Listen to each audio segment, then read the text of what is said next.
رمضان آ رہا ہے، تیاری کرو. جیسے حج پر جانے سے پہلے معافیاں مانگتے ہو، رمضان سے پہلے بھی ایک دوسرے سے معافی مانگو، ایک دوسرے کو معاف کرو، ایک دوسرے کو درگزر کرو، خود جا کے معافی مانگ لو. اللہ آپ کا مقام اونچا کر دے گا، مرتبہ اونچا کر دے گا. آخری رات اللہ تعالیٰ فرماتے ہیں جاؤ، تمہارے رات کی قیام اور دن کے روزے کے بدلے تمہیں سب کو معاف کر دیا، مانگو. اور ایک رات اللہ نے شب قدر بنائی جو 1000 راتوں کے برابر کر دی. وہ آج آپ کی تو راتیں ہی بڑی چھوٹی ہیں، 5 راتیں جاگ لو، 3 گھنٹے دی بھی نہیں رات ہوندی، تو 5 راتیں جاگ لو، 21 23 25 27 29 ان میں سے ایک رات ضرور شب قدر ہوگی. ایک رات کا جاگنا 80 سال کی عبادت سے بڑھیا ہو جائے گا.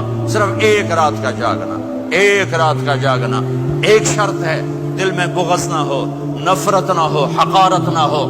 کسی مسلمان کو حقیر نہ جانو، بلکہ کسی انسان کو حقیر نہ جانو، تو آپ کی بندگی اللہ کی بارگاہ میں پہنچ کر آپ کے مقام کو اونچا کر دیں گی. تو عبادات میں ایک نماز ہے، پھر ایک روزہ ہے، پھر زکوٰۃ اور حج مالدار لوگوں کا فریضہ ہے، غریبوں کا نہیں ہے، متوسط طبقے کا نہیں ہے. تو عبادات کا جو نصاب ہے بڑا مختصر ہے. 5 نمازوں پہ کتنا وقت لگتا ہے؟ روزے سال کے بعد آتے ہیں، گنجائش ہے، بیمار ہو بعد میں رکھ لو، مریض ہو بعد میں رکھ لو. زکوٰۃ سارے سال میں کسی وقت دے دو، حج زندگی میں کب کسی وقت کر لو. یہ ایک چھوٹا سا نصاب ہے. دوسرا میرے نبی کی زندگی کا پہلو جسے میں ہائی لائٹ کرنا چاہتا ہوں، جو نمایاں ہے، جو روشن ہے، وہ میرے نبی کی زندگی ہے، وہ میرے نبی کے اخلاق ہیں، وہ میرے نبی کا درگزر ہے، میرے نبی کا پیغام محبت ہے.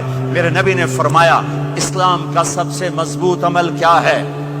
ایو اور الاسلام اوثق. صحابہ نے کہا الصلاۃ، نماز. آپ نے کہا نہیں. جہاد؟ آپ نے کہا نہیں. روزہ؟ آپ نے کہا نہیں. حج؟ آپ نے کہا نہیں. اسلام کا سب سے مضبوط عمل کیا ہے؟ صحابہ نماز. جی نہیں. جہاد نہیں. روزہ نہیں. حج نہیں. اچھا یا رسول اللہ پھر کیا ہے؟ سنو غور سے، توجہ سے. میرے نبی نے فرمایا اسلام کا سب سے مضبوط عمل آپس میں محبت کرنا ہے. اللہ کے لیے محبت کرنا ہے، اللہ کے لیے محبت کرنا ہے، اللہ کے لیے محبت کرنا ہے. اسلام پیغام محبت ہے. میرے نبی کی زندگی محبت کی پوری تصویر ہے.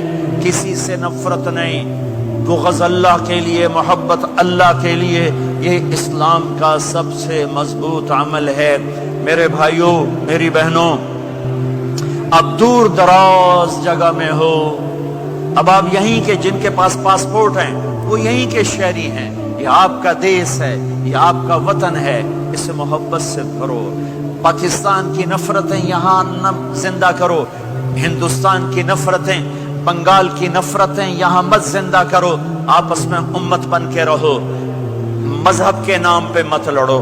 یورپ میں یہ آگ لگی ہوئی ہے. میں بہت عرصے کے بعد آیا ہوں، مجھے نہیں پتا کہ یہاں مذہبی نفرت ہے یا نہیں ہے، لیکن چونکہ یورپ میں بہت دفعہ جانا ہوتا ہے، ہر سال ہوتا ہے، وہاں یہ جھگڑے، نفرتیں، ہماری مسجد تمہاری مسجد، ان کے پیچھے نماز نہیں، ان کے پیچھے نماز نہیں، یہ تو مسلمان ہی نہیں، یہ تو گستاخ رسول ہیں، یہ وہابی ہیں، یہ کافر ہیں.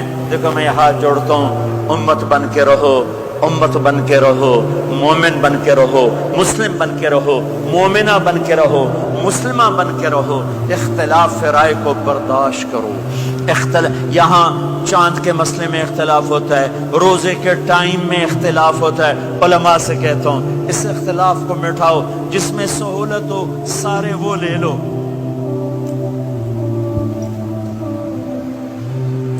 امت میں تفریق نہ پیدا کرو. یہ علماء کے سامنے ہاتھ جوڑتا ہوں، جس میں امت کو زیادہ سہولت ہو. ما خیر بین امرین الا اختار ایسرہما. 2 کام جب میرے نبی کے سامنے ہوتے تھے، جو مشکل ہوتا تھا چھوڑ دیتے تھے، جو آسان ہوتا تھا لے لیتے تھے. تو میرے بھائی بہنوں، یہ مذہب کی نفرت پاکستان میں، بنگلہ دیش میں اور انڈیا میں آگ لگی ہوئی ہے. امت بن کے رہو، امت بن کے رہو.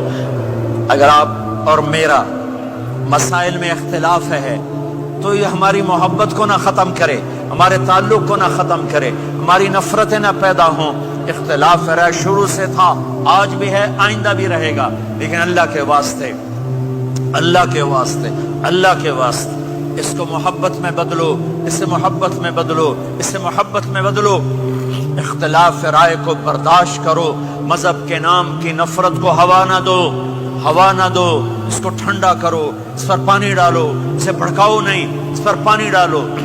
میرے نبی نے عبداللہ بن ابی سے نباہ کر کے دکھا دیا، جو منافقوں کا سردار، باقی منافقوں کا تو کسی کو پتہ نہیں تھا سوائے میرے نبی کے، عبداللہ بن ابی کا منافق ہونا سب کو معلوم تھا، یہ منافق ہے، اور آپ کے پیچھے نمازیں پڑھتا رہا۔